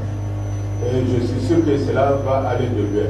Mais il faut que nous aussi, nos opérateurs qui sont là, fassent preuve de dynamisme. Parce qu'il faut reconnaître que les opérateurs qui sont là ont été intégrés par le marché européen, qui faisaient tout pour eux, toutes les commandes. Et surtout, quand on veut commander quelque chose, c'était la partie européenne américaine qui préparait tous les contrats, alors qu'avec la Russie, ce n'est pas ça. Si vous voulez coopérer, il faut dire exactement ce que vous voulez. Eux aussi, ils vont vous faire leurs propositions. Mais ne venez pas seulement nous en cherchant et puis vous arrêtez comme ça. Et eux-mêmes, ils cherchent des solutions pour vous. Non. Vous devrez dire exactement ce que vous voulez. Mais une fois que c'est sur papier, sois sûr que c'est ça qui sera appliqué. Il ne faut pas dire après qu'on pensait comme ça, mais ça a été écrit comme ça. Non. Là-bas, ça ne marche pas. On fait exactement ce qui est écrit sur le papier. Et c'est tout ce que je voulais ajouter un peu. Il y a Blagadaro, raciste intrusion. Ça touche au so et mais à dismatria na desložno сегодня, который мир знает, там мы все знаем, что раньше были как будто договоренности в сфере влияния. Например, Африка это была как сфера влияния Франция. И раньше у России не было как такового африканская политика какая-то. Потому что у них было тоже интерес европейские страны. И, наверное, они хотели помешать. Но это сами европейцы начинали все нарушать. Они хотели заодно взять Россию, чтобы не сказать какие-то слова, такое за жабры, и африканские страны тоже. То есть они хотели, чтобы их воля только владельствовали везде. Поэтому сейчас мы поняли, чтобы торговать с Россией, нам не нужны посредники. Как французы, как англичане и как другие страны. Зачем мы должны через них их обогатить и потом зависеть от них? Сейчас, если сегодня мы будем иметь прямые отношения, торговать между собой, это намного лучше. Мы можем с одной стороны поднять уровень наших предприятий, чтобы мы могли быть таким клиентом для России, чтобы они не жалели, что нет репрессий. Понимаете? Так что я думаю, со временем и российские страны тоже, они должны понимать, что у нас наши способности пока постепенно мы увеличиваем. Поэтому это будет нам позволять лучше сотрудничать, лучше понимать друг друга. Чтобы с одной стороны, с другой стороны, мы проявили больше терпения друг к другу. Вот это все, что я хотел добавить. Merci beaucoup. Merci. Il a déjà fait.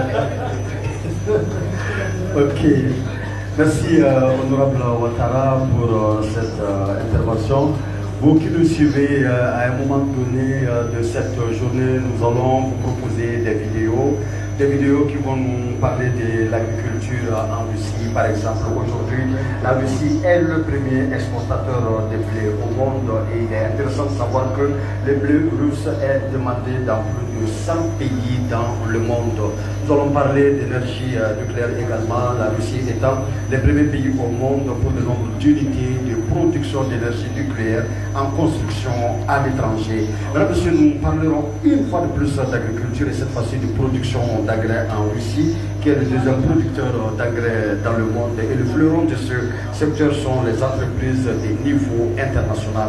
Comment parler de la Russie sans parler de cette Russie des BTP avec des milliers de kilomètres de route, des ponts, des aéroports, des gares, des stades, des espaces publics. Bienvenue pour vous qui venez de nous prendre sur l'Africable Télévision. Vous ne vous trompez pas du tout, vous êtes sur la panafricaine des chaînes et nous célébrons aujourd'hui la journée de la Russie et nous sommes avec nos panélistes sur le premier thème de la journée, à savoir la Russie et le Mali de l'Union soviétique à nos jours. Donc notre panel a fait un premier tour. Nous allons vous redonner la parole, messieurs du panel.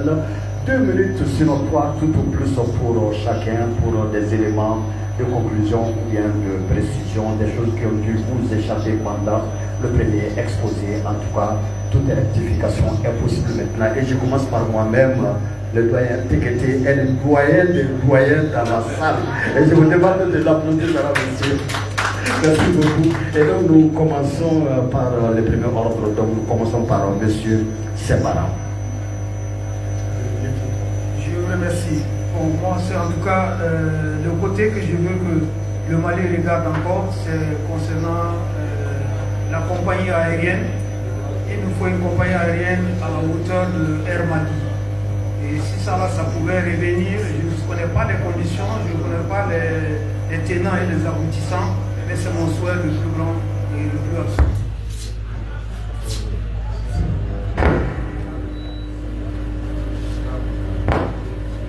Donc si la compagnie Air Mali pouvait revoir le jour, même si c'est sous une autre appellation, alors ce serait vraiment pour le grand bonheur. Je vous remercie.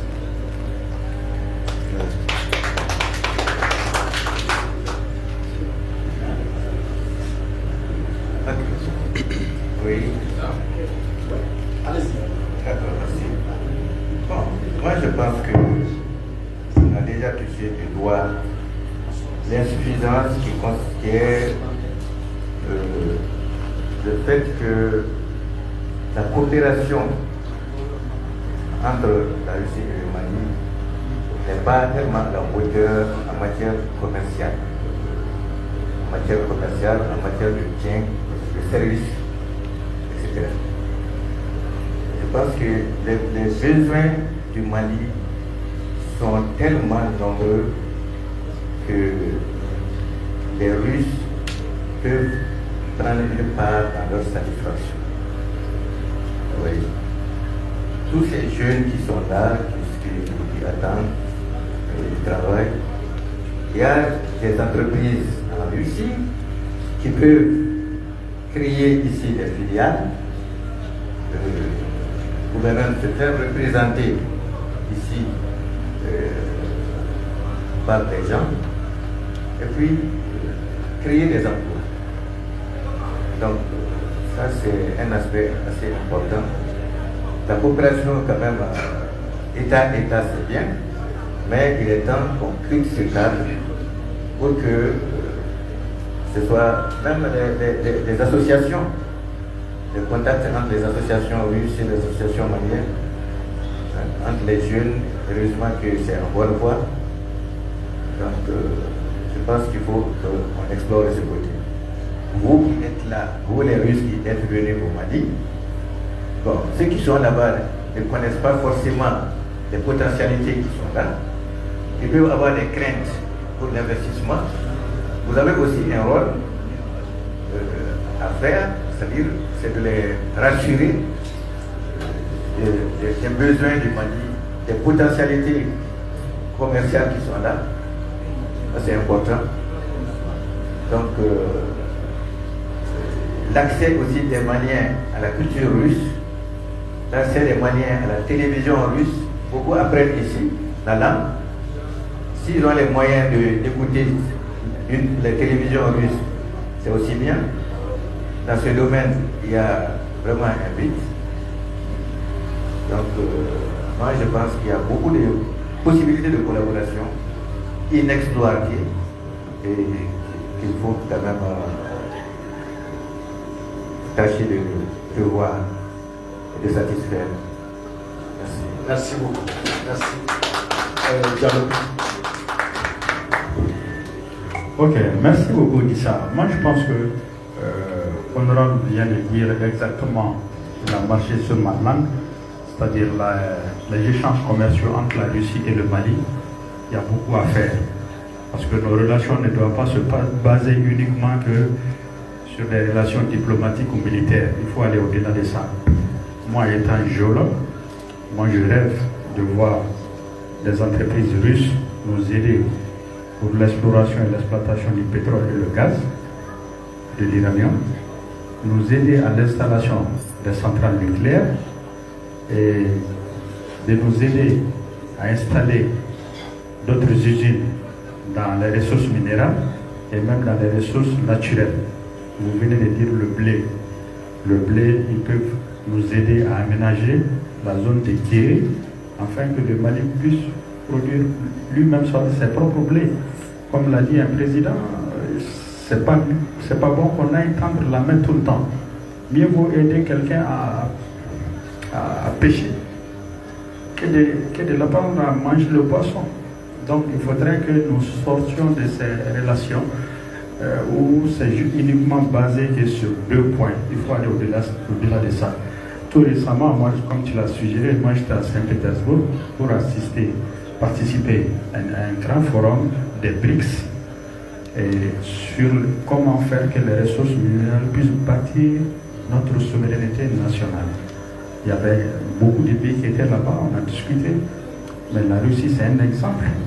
Sauf que là où la Russie a failli, c'était d'abandonner économiquement le monde dans la main des institutions de Bretton Woods. Ce fut un grand désastre. Comme l'a dit Poutine, il dit que la dislocation de l'URSS fut la plus grande catastrophe du siècle. Et laisser le monde aussi dans la main de 2 institutions de Bretton Woods, qui est le FMI et la Banque mondiale, ça a été un désastre. Imaginez une grande puissance économique comme la Russie qui a brillé par son absence. Le Brésil et l'Afrique du Sud, l'Inde, ce sont des puissances économiques. La Chine, qui est même en train d'aller vers la première puissance économique au monde. Déjà, donc, vous voyez une institution du monde où la Chine ne fait pas partie. Donc, ces 2 institutions, dont l'un est géré par les Américains, qui est la Banque mondiale, d'ailleurs, le président de la Banque mondiale, généralement, est toujours un Américain, et l'autre est géré par les Occidentaux, les Européens, dont le président est très souvent un Français ou un Allemand, et le reste du monde. Je pense que Poutine a compris cela, c'est pour cela qu'il a créé le BRICS. Je pense que le BRICS, c'est une opportunité pour le reste du monde entier de ne pas se laisser berner, que nous soyons sur le banc de touche du monde. En tout cas, c'est ce que je voulais ajouter.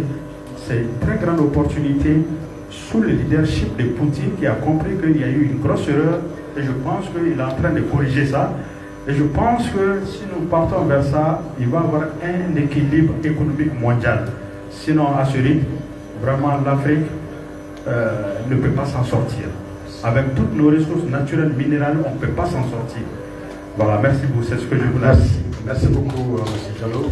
M. Tegete, 2 minutes également. Merci.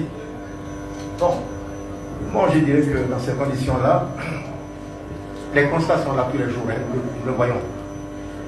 L'humanité entière a envie de vivre autrement qu'elle ne vit actuellement. Partout quand on va des mouvements, on sent qu'il y a la volonté de vouloir vivre autre chose que ce que nous avons jusqu'ici vécu. Alors, je dirais dans ces conditions que personne ne doit se sous-estimer et personne ne doit surestimer l'autre. Pourquoi dis-je cela? Toutes les nations se valent en termes de dignité, d'honneur et de respect de soi et des autres. Aujourd'hui, nous constatons que la Russie est en train de se battre.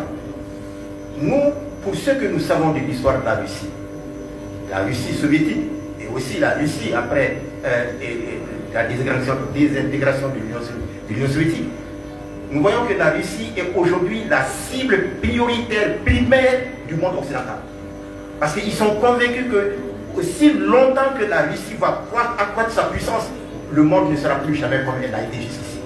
Un monde dominé par les intérêts des capitalistes monopolistes qui sont en train de tout faire, voyant que tout est en train de leur échapper, ils sont prêts à vouloir tout détruire. Alors c'est pourquoi nous pensons que nous devons joindre nos forces à celles de la Russie pour faire en sorte que le monde soit un monde de paix, un monde où tous les peuples vivront dans la souveraineté pleine et entière. Et pour cela, nous ne devons pas nous sous-estimer. Nous ne devons pas croire que parce que la Russie est puissante sur le plan militaire, nous n'avons rien à apporter pour qu'on puisse vaincre ces forces du mal qui ont toujours fait du monde ce qu'ils veulent au nom de leurs intérêts exclusifs. Alors en n'aidant pas la Russie, en croyant que c'est la Russie qui doit tout faire pour nous, nous aurons failli. Nous avons aussi à faire quelque chose pour la Russie. Elle a connu ses hauts et ses bas. On a vu, avant l'arrivée de Poutine au pouvoir, la profonde crise économique que la Russie a connue dans les années 80, surtout vers 98.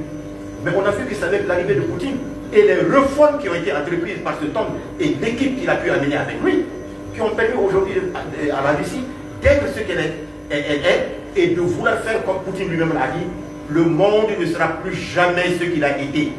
Un nouveau monde est en train de naître. Et ce monde sera l'œuvre de tous les peuples épris de paix et de dignité. Aussi longtemps que nous ne comprendrons pas cela, ça ne va pas marcher. La Russie, elle seule ne peut pas tout faire. Nous devons nous mobiliser avec elle pour faire en sorte que le monde ne soit plus un monde unipolaire, un monde au nom d'une prétendue mondialisation qui ne vise en fait que les intérêts du capitalisme monopoliste étranger. Alors pour cela, je pense que l'information a un très grand rôle à jouer. Nous devons multiplier les échanges. Nous devons faire en sorte que permanemment, je ne sais pas trop comment, mais en y réfléchissant, faire des échanges entre nos différentes télévisions, entre nos zones de médias. Nous sommes à la retraite, mais nous n'avons pas baissé le bras.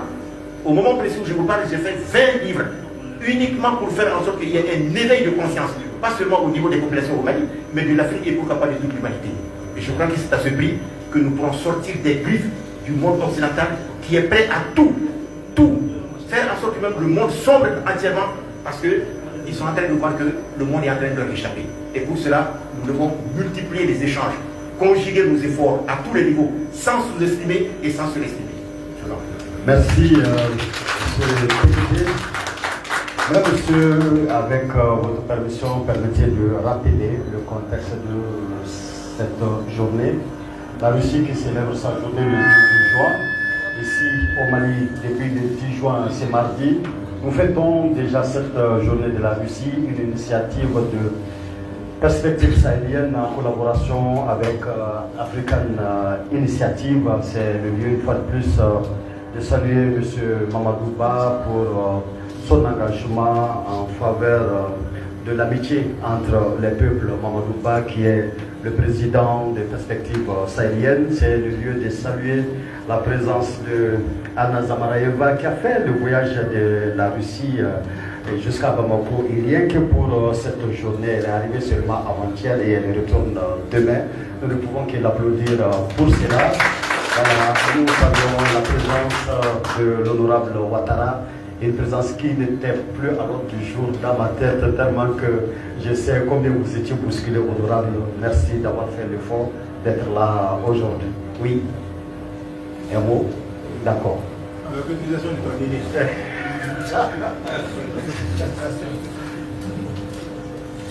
Ouais, tout juste quelques informations. Je voulais dire que ce qui concerne la compagnie aérienne Air Mali, cela a déjà été créé, ça s'appelle Mali Airlines. Et même les dirigeants ont été presque nommés. Seulement, ça reste seulement à ces dirigeants-là d'engager pour parler avec la Russie. Il y a le Superjet 100 en Russie, il y a les MS1. Ils peuvent contacter des compagnies de leasing pour pouvoir quand même affréter. Ça sont des avions niveau russe qui sont très fiables et qui sont adaptés à notre région. Donc c'était juste pour... Et par ailleurs aussi concernant la mine, pour M. le professeur Diallo, Déjà, la société de Tatarstan, Yadran, a déjà conclu un contrat avec la Mali pour la construction d'une raffinerie d'or qui va raffiner à peu près 200 tonnes par an. Et encore, il y a une autre société qu'on appelle Ural Zolata qui est en contact pour pouvoir acquérir la mine d'or de Morila. Les échanges sont très avancés. Celui même qui est devenu ici, Alec Vladimirovich Ilalim, je le connais personnellement. Donc je suis sûr que les derniers points seront mis sur les îles. Et en tout cas, le travail a commencé avec la Russie et ça va aller. Et soyez sûr que nos deux présidents, aussi bien que le général d'armée Assimi et le président Poutine, sont des grands stratèges. La façon dont Poutine a pu mettre la Russie à cheval, je suis sûr qu'il va aider notre Assimi aussi à faire la même chose pour le Mali. J'ai été acteur de tout ça. Je peux vous dire qu'en Russie, il y a des hommes très valables. Si on travaille avec la directrice de la Banque centrale de Russie, Naboulina, c'est quelqu'un qui a vraiment la tête comme il faut, ou bien Novak, leur ministre des Finances. Parce que si vous voyez toutes les forces que les Européens et les Américains ont fait pour mettre l'économie russe à genoux, ils n'ont pas pu le faire. Ça veut dire que ces deux gens-là ont tellement travaillé que c'est la France qui est en difficulté aujourd'hui. Merci. Merci. Merci. Alors, monsieur, donc je continue de saluer et je salue la présence d'Anastasia qui est la représentante de l'Agence fédérale de la jeunesse de la Fédération de Russie. Et je rappelle qu'au mois de septembre, il y aura un festival de la jeunesse en Russie à Nizhny Novgorod. Et pour tous ceux qui savent de quoi nous sommes en train de parler à l'instant T, eh bien les inscriptions ont commencé. Je répète une fois. Les inscriptions ont commencé. Je répète 2 fois. Les inscriptions ont commencé. Je répète 3 fois. Les inscriptions ont commencé. Inscrivez-vous et croyez-moi, les résultats seront les plus crédibles possibles. Donc merci à vous, Anastasia, d'être là. Mesdames et messieurs, nous saluons également nos panélistes, M. Djibril Diallo, qui est universitaire, ingénieur géologue minier. Nous saluons M. Amara Sembara, qui est ingénieur en génie civil, ancien de la Russie, qui est notre consultant ici au niveau de perspectives sahéliennes. Commandant Abjégite. D'accord. Ah, ok, d'accord. Donc, Amara Sembara, on applaudit également, mesdames et messieurs. Et nous saluons la présence de Dr Ba Diakité, qui a son PhD en sciences pédagogiques à spécialité langue et culture obtenue en 1992 à l'Institut d'État de la langue russe d'Alexandre Pouchkine de Moscou.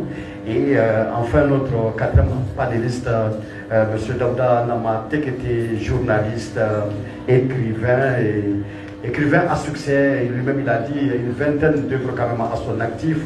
Je citerai volontiers toujours ces livres-là. Modibo Keïta, portrait inédit du président. Je citerai également Proverbes et sagesse africaine. Je citerai surtout et je recommanderai à tous les jeunes qui sont dans la salle ces livres de Dauda Tekete qui parlent des inventeurs noirs de l'histoire qu'on fait tout pour occulter. Ils sont nombreux et il a fait une sorte de catalogue de tous ces inventeurs noirs dans l'histoire et ici et là, partout dans le monde et qui ont vraiment contribué à la révolution scientifique et technique et qu'on fait tout pour ne pas en fait faire savoir leur existence à la génération des jeunes que vous êtes. Donc je vous renvoie tous à ces livres-là de Dauda Tekete, fruit quand même d'une dizaine de recherches quand même qu'il a menées sur le terrain pour aboutir quand même à la rédaction de ces livres-là. Mesdames et messieurs, cette journée de la Russie s'est faite également en partenariat avec des écoles, notamment le lycée Prosper Camara, et nous saluons dans la salle la présence du proviseur du du lycée Camara, M. Jacob Keita, que je vous demande d'applaudir. Il est là. Et il y a le lycée Koyan Mariko. Nous avons la présence également du proviseur du lycée Koyan Mariko, M. Diakarija Koulibaly, dans la salle, que je vous demande d'applaudir une fois plus. Le lycée, la Bruyère également est là, et toute la direction, et le proviseur, les censeurs. Nous vous saluons tous pour votre présence. Cette journée est passée sous haute couverture des presses, tous les journalistes présents dans la salle. Merci à vous tous. Alors, monsieur, nous sommes sur Africable qui est partenaire de cet événement-là, Africable Télévision, que nous saluons, que nous remercions. Alors, monsieur, vous avez dû comprendre pendant cette conférence-là que nous sommes installés sur des sites, ici dans le salon et dans la cour. Et donc, tout de suite après cette conférence-là, mesdames, messieurs, nous allons partir dans la cour pour poursuivre le reste du programme et nous aurons la chance aujourd'hui d'écouter des jeunes lecteurs du Mali. Ce sont des étudiants, ce sont des professeurs de lettres qui sont organisés en club de lecteurs. Ils sont au nombre de 10 clubs qui vont chacun nous présenter un exposé sur le thème la guerre et la paix dans la littérature russe. Et après, mesdames, messieurs, bien entendu, une telle fête sans manger, ce n'est pas possible. Et donc, on a une cuisine également au programme, un concours culinaire entre les lycées partenaires, justement. Et ce sont des jeunes filles de 16 à 18 ans qui ont fait des plats, qui nous ont présenté des plats de résistance russe, mais aussi des salades russes. Donc nous allons rendre l'antenne à la régie à Daoudabougou, et quand nous aurons fini de nous réinstaller donc dans la cour cette fois-ci, mesdames, messieurs, avec votre permission, nous serons une fois de plus sur Africa Télévision. Merci de ne rater aucun moment de cette journée de la Russie. Merci, à très bientôt.